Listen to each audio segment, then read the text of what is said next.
നമസ്കാരം. ലേൺ മലയാളം വിത്ത് മലയാളം ക്ലാസ്സിലേക്ക് 10ാം ക്ലാസ്സിലെ എല്ലാ പ്രിയപ്പെട്ട കുട്ടികളെയും സ്നേഹത്തോടെ സ്വാഗതം ചെയ്യുന്നു. നമ്മളിന്ന് പഠിക്കാൻ പോകുന്നത് അടിസ്ഥാന പാഠാവലിയിലെ 2ാമത്തെ യൂണിറ്റിലെ 2ാമത്തെ പാഠഭാഗമാണ് ആനന്ദാശ്രുക്കൾ. പാഠഭാഗം വായിക്കുന്ന വീഡിയോ ഞാൻ അപ്ലോഡ് ചെയ്തിട്ടുണ്ട്. അത് ആദ്യം കേൾക്കുക. അതിനുശേഷം ഇതിൻ്റെ ആശയവും പഠന പ്രവർത്തനങ്ങളും ശ്രദ്ധയോടെ കേൾക്കുക. ആവശ്യം വേണ്ടതൊക്കെ എഴുതി വയ്ക്കുക. ഈ പാഠഭാഗം എഴുതിയിരിക്കുന്നത് സാറാ തോമസ് ആണ്. സാറാ തോമസിൻ്റെ മുറിപ്പാടുകൾ എന്ന നോവലിൽ നിന്ന് എടുത്തിട്ടുള്ള ഒരു ഭാഗമാണ് ആനന്ദാശ്രുക്കൾ എന്ന പാഠഭാഗം. മലയാളത്തിലെ പ്രശസ്ത കഥാകൃത്താണ്, നോവലിസ്റ്റാണ്. സാറാ തോമസിൻ്റെ ആദ്യ നോവലാണ് ജീവിതം എന്ന നദി. പിന്നീട് മുറിപ്പാടുകൾ, അർച്ചന, വെള്ളിരേഖകൾ, കെടാത്ത കൈത്തിരി, നാർമടി പുടവ, പവിഴമുത്ത് ഇതൊക്കെ നോവലിൽ പെടുന്നു. ഒറ്റപ്പെട്ട നിമിഷങ്ങൾ, സാറാ തോമസിൻ്റെ കഥകൾ, തെളിയാത്ത കൈരേഖകൾ ഇതൊക്കെ കഥാസമാഹാരങ്ങളുമാണ്. കേരള സാഹിത്യ അക്കാദമി അവാർഡ് കിട്ടിയ കൃതിയാണ് നാർമടി പുടവ. ചലച്ചിത്രമാക്കിയ കൃതികളാണ് അസ്തമയം, പവിഴമുത്ത്, മുറിപ്പാടുകൾ. ഇനി നമുക്ക് കഥാസംഗ്രഹത്തിലേക്ക് കടക്കാം. സാറാ തോമസിൻ്റെ മുറിപ്പാടുകൾ എന്ന നോവലിലെ ഒരു അധ്യായമാണ് ആനന്ദാശ്രുക്കൾ എന്ന പാഠഭാഗം. അനാഥ ബാല്യങ്ങളുടെ കഥ പറയുന്നൊരു കഥയാണിത്. ജോസ് എന്ന ബാലനാണ് കഥയിലെ പ്രധാന കഥാപാത്രം. തൻ്റെ അച്ഛനമ്മമാർ ആരാണെന്നറിയാത്ത അവൻ 5 വയസ്സുവരെ കർമ്മലീത്ത കന്യാസ്ത്രീമാർ നടത്തുന്ന ലിറ്റിൽ ഫ്ലവർ ഓർഫനേജിലാണ് കഴിഞ്ഞിരുന്നത്. അവരുടെ പരിചരണത്തിൽ കഴിഞ്ഞ അവനെ 5 വയസ്സ് കഴിഞ്ഞപ്പോൾ അവിടെ നിന്നും ആൺകുട്ടികൾക്കായുള്ള ഓർഫനേജിലേക്ക് മാറ്റി. ഒരു കുടുംബത്തിലെ അംഗങ്ങളെ പോലെ മണിമുഴക്കത്തിനനുസരിച്ച് ചിട്ടപ്പെടുത്തിയിരിക്കുന്ന ഒരു ജീവിതത്തിലൂടെ അവൻ കടന്നു പോകുന്ന നാളുകൾ. അങ്ങനെ അവരുടെ ജീവിതത്തിലെ എല്ലാ കൃത്യങ്ങളും, അതായത് ഭക്ഷണവും പഠനവും ആരാധനയും ഒക്കെ ആ മണിമുഴക്കത്തിനനുസരിച്ചാണ് നടന്നിരുന്നത്. എല്ലാവരും അത് പാലിച്ചു തന്നെയാണ് അവിടെ ജീവിച്ചത്. ജോസിൻ്റെ ഏറ്റവും വലിയൊരു സങ്കടം അവനെ സ്നേഹിക്കാൻ ആരുമില്ല എന്നതായിരുന്നു. സ്കൂളിലെ കൂട്ടുകാർക്ക് അവരുടെ വീട്ടുകാരെ പറ്റിയും അവർക്ക് സമ്മാനമായി പിറന്നാളിനൊക്കെ കിട്ടുന്ന കാര്യങ്ങളെ പറ്റിയൊക്കെ സംസാരിക്കുമ്പോൾ അവൻ്റെ ഉള്ളം തേങ്ങുമായിരുന്നു. സഹപാഠികൾ അനാഥൻ എന്ന് വിളിക്കുന്നത് അവന് ഒട്ടും താങ്ങാനാവുമായിരുന്നില്ല. വൈകുന്നേരങ്ങളിൽ ചങ്ങാതിമാരോടൊപ്പം കൂട്ടുകൂടാതെ ഏകാന്തതയിൽ അവൻ ഏകനായി ഇരിക്കുകയാണ് ചെയ്യാറുള്ളത്. എപ്പോഴും അവനെ ആശ്വസിപ്പിക്കുകയും അവനെ പ്രോത്സാഹിപ്പിക്കുകയും ചെയ്യുന്നത് ഫാദർ ഫ്രാൻസിസ് ആയിരുന്നു. അങ്ങനെ യേശുവിൽ മനസ്സുറപ്പിച്ചുകൊണ്ട് അവൻ്റെ ലക്ഷ്യത്തിലേക്ക് എത്തുവാൻ വേണ്ടി പ്രാർത്ഥിച്ചു പഠിക്കാനാണ് ഫാദർ അവനെ ഉപദേശിച്ചത്. അങ്ങനെ തനിക്ക് പഠിച്ചു വരാനുള്ള മാർഗം കാട്ടിത്തരണേ എന്ന് എപ്പോഴും അവൻ പ്രാർത്ഥിച്ചിരുന്നു. അങ്ങനെ സ്കൂൾ ഫൈനൽ പരീക്ഷയ്ക്ക് അവന് ഫസ്റ്റ് ക്ലാസ്, അതായത് ഡിസ്റ്റിങ്ഷനോട് കൂടിയുള്ള ഉയർന്ന വിജയമാണ് അവൻ കരസ്ഥമാക്കിയത്.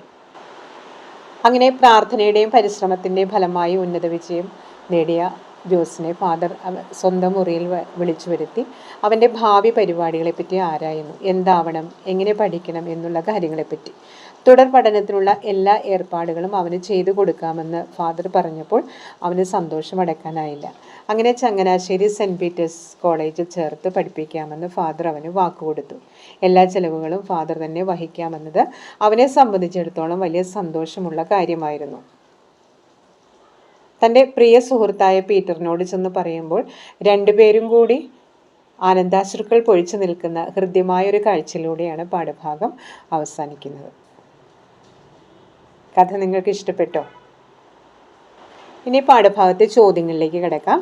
കൊച്ചു മനസ്സുകൾ ഒരിക്കലും വേദനിച്ചുകൂടാ. ഈ വാക്കുകളിലെ കരുതൽ എങ്ങനെയൊക്കെയാണ് നോവൽ ഭാഗത്ത് യാഥാർത്ഥ്യമാകുന്നത് വ്യക്തമാക്കുക.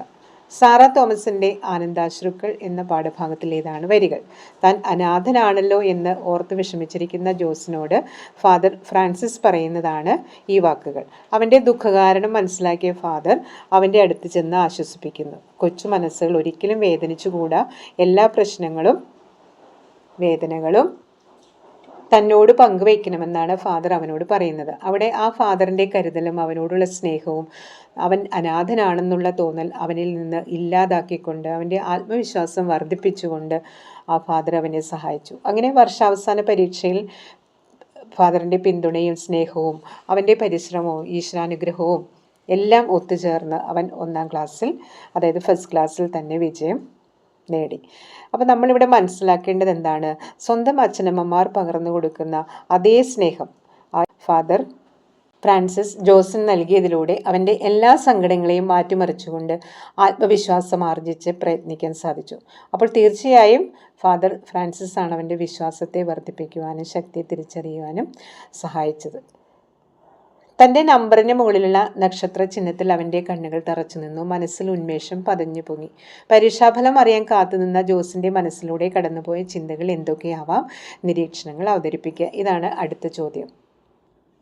പരീക്ഷാഫലം വന്നു എന്ന സൂചന ഫാദർ ഫ്രാൻസിസ് തന്നെയാണ് അവനോട് പറഞ്ഞത്. പരീക്ഷാഫലം പ്രസിദ്ധീകരിച്ച പത്രത്തിൻ്റെ പേജ് അവനെ കാണിക്കുന്നു. തൻ്റെ നമ്പറിന് മുകളിൽ നക്ഷത്ര ചിഹ്നം കണ്ടവൻ സന്തോഷിക്കുന്നു. നമ്പറിന് മുകളിലാണ് നക്ഷത്ര ചിഹ്നം കാണുന്നതെന്ന് അവനറിയാം. ഫാദർ ഫ്രാൻസിസിൻ്റെ പ്രോത്സാഹനവും പിന്തുണയും അതുപോലെ തന്നെ വാശിയോടെയുള്ള പഠനവും ഈശ്വരാനുഗ്രഹവും ഒക്കെ കൊണ്ട് താൻ നേടിയ വിജയത്തിൽ അവൻ അത്യധികം സന്തോഷിച്ചു. ഈ സന്തോഷത്തിലും ഭാവിയെക്കുറിച്ചുള്ളൊരു ആകാംക്ഷയും തൻ്റെ പഠനം എങ്ങനെ നടക്കുമെന്നുള്ള ചിന്തയും അവനെ അലട്ടി. പക്ഷേ ആ ചിന്തകൾക്കും ആശങ്കകൾക്കും എല്ലാം വിരാമമിട്ടുകൊണ്ട് ഫാദർ ഫ്രാൻസിസ് തുടർ പഠനത്തിനുള്ള എല്ലാ ചെലവും വഹിക്കുമെന്നുള്ള ഉറപ്പ് കിട്ടി. അവൻ്റെ മനസ്സിനെ ഏറെ സന്തോഷിപ്പിച്ചു.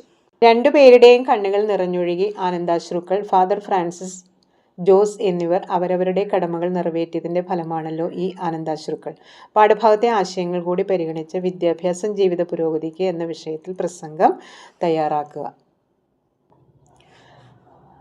മാന്യ സദസ്സിന് വന്ദനം. വേദിയിലും സദസ്സിലും ഇരിക്കുന്ന ബഹുമാന്യരെ, പ്രിയപ്പെട്ട കൂട്ടുകാരെ, വിദ്യാഭ്യാസം ജീവിത പുരോഗതിക്ക് എന്ന വിഷയത്തെ ആസ്പദമാക്കി ഒരു ലഘുപ്രസംഗം നടത്തുക എന്നതാണ് എൻ്റെ കർത്തവ്യം. ഒരാൾക്ക് ജീവിത വിജയം ഉണ്ടാകണമെങ്കിൽ വിദ്യാഭ്യാസം ആവശ്യമാണ്. ആ വിദ്യാഭ്യാസം ഏതൊരുവൻ്റെയും താല്പര്യവും അഭിരുചിയും അനുസരിച്ച് രൂപപ്പെടുത്തിയെടുത്താൽ മാത്രമേ വിദ്യാഭ്യാസം കൊണ്ട് വിദ്യാർത്ഥിക്ക് ഗുണമുണ്ടാവുകയുള്ളൂ.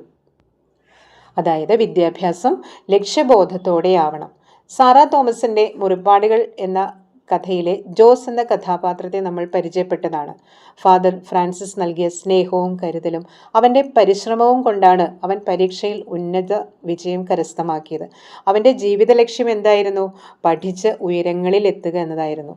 ആരോരുമില്ലാത്ത അവസ്ഥയിൽ ആണെങ്കിൽ പോലും അവൻ തൻ്റെ സങ്കടങ്ങൾ എല്ലാം മാറ്റി നിർത്തിക്കൊണ്ട് ദൈവത്തിൽ വിശ്വാസം അർപ്പിച്ചുകൊണ്ട് അവൻ കഠിനമായി പരിശ്രമിച്ചു. അങ്ങനെയാണ് അവൻ ലക്ഷ്യത്തിൽ എത്തിച്ചേർന്നത്. ഇവിടെ നാം മനസ്സിലാക്കേണ്ടത് എന്താണ്? ജീവിത വിജയം നേടണമെങ്കിൽ ലക്ഷ്യബോധവും അർപ്പണ മനോഭാവവും ഈശ്വരവിശ്വാസവും അതുപോലെ തന്നെ നമുക്ക് ഒപ്പമുള്ളവരുടെ കരുതലും പിന്തുണയും സ്നേഹവും ആവശ്യമാണ്. അതുതന്നെയാണ് നമ്മൾ ഈ കഥയിൽ കാണുന്നത്. ഫാദർ ഫ്രാൻസിസ് പകർന്നു നൽകിയ സ്നേഹവും കരുതലും കൊണ്ട് ജോസ് തൻ്റെ ആത്മവിശ്വാസവും പരിശ്രമവും പ്രാർത്ഥനയും അവൻ്റെ വിജയത്തിലേക്കുള്ള മാർഗമായി തെളിയിച്ചെടുത്തു. എന്നെ കേൾക്കുന്ന എൻ്റെ എല്ലാ സഹപാഠികളോടും പങ്കുവയ്ക്കാനുള്ളത് ഇതുതന്നെയാണ്. ജീവിതത്തിൽ വലിയ വലിയ സ്വപ്നങ്ങൾ കാണുക, ആ സ്വപ്നങ്ങൾ സാക്ഷാത്കരിക്കാൻ പ്രയത്നിക്കുക. ആ പ്രയത്നത്തിലേക്ക് നയിക്കാൻ ആവശ്യമായത് വിദ്യാഭ്യാസമാണ് എന്ന തിരിച്ചറിവുണ്ടാവുക. വിദ്യാഭ്യാസമാണ് ഏതൊരുവൻ്റെയും വിജയമാർഗത്തിലേക്കുള്ള വഴി തെളിയിക്കുന്നത്. ആ യാത്രയിൽ നമുക്കൊപ്പമുള്ള നമ്മുടെ പ്രിയപ്പെട്ട അധ്യാപകരും നമ്മുടെ അച്ഛനമ്മമാരും മറ്റു ഗുരുക്കന്മാരും പറയുന്ന വാക്കുകളും നമുക്കായി ചെയ്തു തരുന്ന കാര്യങ്ങളും നിർദ്ദേശങ്ങളും ഉപദേശങ്ങളും എല്ലാം തന്നെ ലക്ഷ്യബോധത്തോടെ മുന്നോട്ട് പോയാൽ നമുക്കേവർക്കും വിദ്യാഭ്യാസത്തിലൂടെ ജീവിതത്തിൽ ഉന്നത വിജയം നേടാം എന്ന കാര്യത്തിൽ യാതൊരു സംശയമില്ല. ഇക്കാര്യം ഒരിക്കൽ കൂടി ഓർമ്മിപ്പിച്ചുകൊണ്ട് ഞാൻ എൻ്റെ വാക്കുകൾ ഉപസംഹരിക്കുന്നു. നന്ദി, നമസ്കാരം.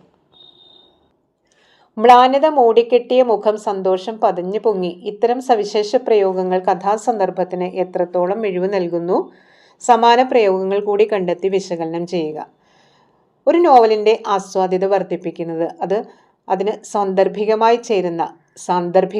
ചേർക്കുന്ന പ്രത്യേക പദപ്രയോഗങ്ങളാണ്. കവിതയിൽ ആണെങ്കിൽ നമ്മളിതിനെ ആലങ്കാരിക പ്രയോഗങ്ങൾ അല്ലെങ്കിൽ പദപ്രയോഗ ഭംഗി എന്നൊക്കെ നമ്മൾ പറയും. ഇവിടെ മ്ലാനത മൂടിക്കെട്ടിയ മുഖം, സന്തോഷം പതഞ്ഞു പൊങ്ങി എന്നിവ വ്യംഗ്യമായ അർത്ഥസൂചന നൽകുന്ന പദപ്രയോഗങ്ങളാണ്. വ്യംഗ്യം എന്ന് വെച്ചാൽ ഒളിഞ്ഞിരിക്കുന്ന, അതായത് ഇൻഡയറക്റ്റ് മീനിങ് എന്നാണ്. നമ്മൾ നേരെ പറയുന്ന അർത്ഥത്തിൽ അപ്പുറമായിട്ട് അതിൽ ഒളിഞ്ഞിരിക്കുന്ന ഒരു അർത്ഥതലമുണ്ട്. അവൻ്റെ ദുഃഖം എന്താണ്? താൻ അനാഥനാണ് എന്ന ചിന്തയും സങ്കടവും അവനെ ഏകാന്തതയുടെ തോഴനാക്കി. ഇതൊക്കെ കൊണ്ടാണ് അവൻ്റെ മുഖം മ്ലാനത കൊണ്ട് മൂടിക്കെട്ടിയിരിക്കുന്നത്. അവിടെ സന്തോഷത്തിൻ്റെ ഒരു അനുരണനം പോലും നമുക്ക് ദർശിക്കാനാവില്ല. സന്തോഷം പതഞ്ഞു പൊങ്ങി എന്ന് പറയുമ്പോൾ എന്താണ്? റിസൾട്ട് അറിഞ്ഞ ദിവസം അടക്കാനാവാത്ത സന്തോഷത്തിൻ്റെ ഒരു ഇരമ്പൽ ഉണ്ടായി എന്നാണ് പറയുന്നത്.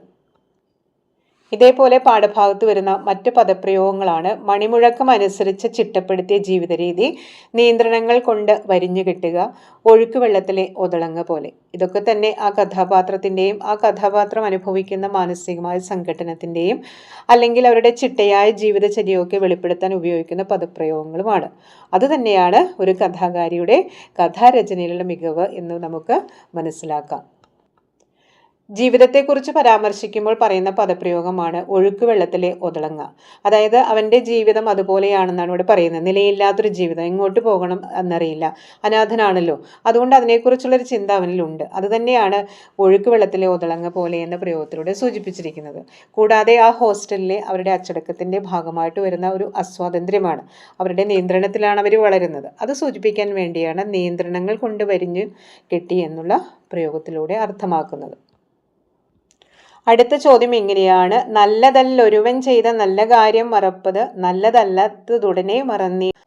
ശ്രീനാരായണ ഗുരുവിൻ്റെ വരികളാണ്. അദ്ദേഹം പകർന്നു നൽകിയ ജീവിത പാഠം നോവൽ ഭാഗത്തെ എങ്ങനെയെല്ലാമാണ് പ്രതിഫലിക്കുന്നത് വിശദമാക്കുക. ഒരുവൻ ചെയ്യുന്ന നല്ല കാര്യം മറക്കുന്നത് ഒരിക്കലും നല്ലതല്ല. നല്ലതല്ലാത്ത കാര്യം ചെയ്താൽ അത് ഉടനെ മറക്കുകയും വേണം. അതാണ് ഈ വരിയുടെ അർത്ഥം. ശ്രീനാരായണ ഗുരുദേവൻ്റെ വരികളുടെ സാരം ഇതാണ്. ഗുരുദേവൻ്റെ ഈ ആദർശം ഈ കഥയിൽ നമുക്ക് തെളിഞ്ഞു കാണാം. നമ്മുടെ ജീവിതത്തിൽ ഉണ്ടാകുന്ന കൈപ്പേറിയ അനുഭവങ്ങൾ മനസ്സിൽ നിന്ന് അയച്ചു കളയുകയാണ് നല്ലത്. സഹപാഠികളുടെ കളിയാക്കലും അവഗണനകളും അനുഭവിക്കേണ്ടി വന്ന ജോസ് തൻ്റെ മഹത്തായ ജീവിത ലക്ഷ്യം കൈവരിക്കാൻ വേണ്ടി അത്തരം കൈപ്പേറിയ അനുഭവങ്ങൾ മനസ്സിൽ നിന്ന് പിഴുതെറിഞ്ഞു. ഫാദർ ഫ്രാൻസിസിൻ്റെ കരുതലും സ്നേഹവും ജോസിന് ആശ്വാസമേകിയിരുന്നു. തൻ്റെ ലക്ഷ്യത്തിൽ എത്തിച്ചേരാൻ വാശിയോടെ പഠിക്കുവാൻ അത്തരം ദുരനുഭവങ്ങളെ വിജയത്തിലേക്കുള്ള ചവിട്ടുപടികളാക്കി അവൻ മാറ്റി. ജീവിതത്തിലെ പ്രതിസന്ധികളെ ചെറുത്ത് നിൽക്കണമെങ്കിൽ എന്തു വേണം? ജോസ് തിരഞ്ഞെടുത്തത് തന്നെയാണ് ശരി. അതായത് കൈപ്പേറിയ അനുഭവങ്ങളെയും കളിയാക്കലുകളെയും ഒക്കെ മാറ്റി നിർത്തിക്കൊണ്ട് വേണം നമ്മുടെ ലക്ഷ്യത്തിലേക്ക് നമുക്ക് കുതിച്ചു പായാൻ. പ്രതിസന്ധികളെ അതിജീവിച്ച് ജോസ് നേടിയ ഉന്നത വിജയം ഏവർക്കും പ്രചോദനമേകുന്നതാണല്ലോ. ഈ സംഭവം അടിസ്ഥാനമാക്കി പത്രവാർത്ത തയ്യാറാക്കുക. ആത്മവിശ്വാസത്തിന്റെ വിജയം.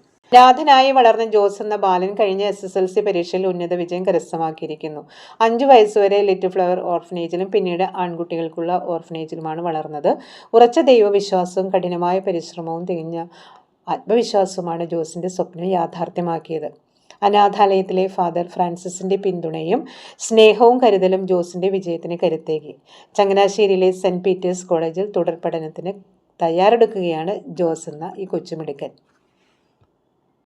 ഇനി പാഠഭാഗത്ത് വരുന്ന മറ്റൊരു പ്രയോഗം ഇതാണ്. ഈ വരികളും ശ്രദ്ധിക്കൂ. ഇച്ഛാശക്തി ഉണ്ടെങ്കിൽ ഏത് പ്രതികൂല സാഹചര്യത്തെയും കടന്നു പോകാനും വിജയം കൈവരിക്കാനും കഴിയും. ജോസിൻ്റെ ജീവിതത്തിൻ്റെ പശ്ചാത്തലത്തിൽ ഈ പ്രസ്താവന വിലയിരുത്തുക. മുറിപ്പാടുകൾ എന്ന നോവലിലെ പ്രധാന കഥാപാത്രമാണ് ജോസ്. ജോസ് എങ്ങനെയുള്ള കുട്ടിയാണ്? അവൻ അനാഥനാണ്. അവൻ്റെ ബാല്യം ഒരു അനാഥാലയത്തിൽ 5 വയസ്സ് വരെ, പിന്നീട് അങ്ങോട്ടുള്ള അവൻ്റെ ജീവിതം മറ്റൊരു അനാഥാലയത്തിലുമാണ്. അതായത് ആൺകുട്ടികളുടെ അനാഥാലയത്തിൽ ഫാദർ ഫ്രാൻസിസിൻ്റെ അടുക്കിലെത്തിയപ്പോഴാണ് ജീവിത ലക്ഷ്യത്തിൽ എത്തിച്ചേരാൻ അവന് സഹായകരമായൊരു സാഹചര്യം സംജാതമാകുന്നത്. സങ്കടങ്ങളെയും വേദനകളെയെല്ലാം കൂട്ടുകാരെന്നുള്ള ഒറ്റപ്പെടുത്തലുകളും കളിയാക്കലുകളെല്ലാം അതിജീവിക്കാൻ അതിനു മുന്നിൽ വിജയിച്ച് കാണിക്കണമെന്നതായിരുന്നു അവൻ്റെ വാശി. ഫാദർ ഫ്രാൻസിസ് നൽകിയ സ്നേഹവും കരുത്തും ആത്മവിശ്വാസവും ഒക്കെ അവനേകിയ പ്രചോദനമായിരുന്നു. എല്ലാം ഒത്തുചേർന്നപ്പോൾ അവൻ്റെ ഇച്ഛാശക്തിക്ക് ഒത്തവണ്ണം പരീക്ഷയിൽ ഡിസ്റ്റിങ്ഷനോടെ പാസ്സാൻ അവനെ സഹായകമായി. ഇച്ഛാശക്തി ഉണ്ടെങ്കിൽ ഏത് പ്രതികൂല സാഹചര്യത്തെയും കടന്നു പോകാനും വിജയം കൈവരിക്കാൻ സാധ്യമാക്കും എന്നതാണ് ജോസിൻ്റെ ജീവിതം കാണിച്ചിരുന്നത്. പിന്നെ ഈ കഥയിൽ എടുത്തു പറയേണ്ട ഒരു കാര്യം, അനാഥാലയത്തിൽ ചിട്ടപ്പെടുത്തിയ ഒരു ജീവിതക്രമമാണ് ജോസിനെ അവൻ്റെ കൂട്ടുകാരെയൊക്കെ സ്വാധീനിച്ചത്. അതെങ്ങനെയാണ് അവരെ സ്വാധീനിച്ചത്? അനാഥാലയത്തിലെ മണിമുഴക്കത്തിനനുസരിച്ചാണ് അവരുടെ ജീവിതം, അല്ലേ? അങ്ങനെയാണ് ചിട്ടപ്പെടുത്തിയിരിക്കുന്നത്. ആഹാരത്തിനും പ്രാർത്ഥനയ്ക്കും പഠനത്തിനും എല്ലാത്തിനും മണിമുഴക്കത്തിൻ്റെ രീതി അനുസരിച്ചാണ് അവരുടെ ജീവിതക്രമങ്ങൾ. നമുക്ക് യാന്ത്രികമാണെന്ന് തോന്നും, ഇല്ലേ? അതായത് നിത്യേന ഈ മണിമുഴക്കം അനുസരിച്ച് അവരുടെ ഓരോ ദിനകൃത്യങ്ങളും കടന്നു പോവുക.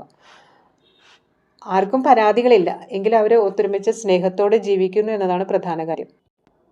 ഇവിടെ വ്യക്തിപരമായ താല്പര്യങ്ങൾക്കും ഇഷ്ടാനിഷ്ടങ്ങൾക്കും ഒരു പ്രസക്തിയില്ല.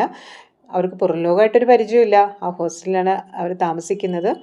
പിന്നെ ജോസിനായിട്ട് സ്കൂളിൽ ചെല്ലുമ്പോൾ കൂട്ടുകാരെന്ന് അവൻ്റെ പോരായ്മകളെക്കുറിച്ച് കളിയാക്കലുകൾ അവൻ നേരിടേണ്ടി വരുന്നുണ്ട്.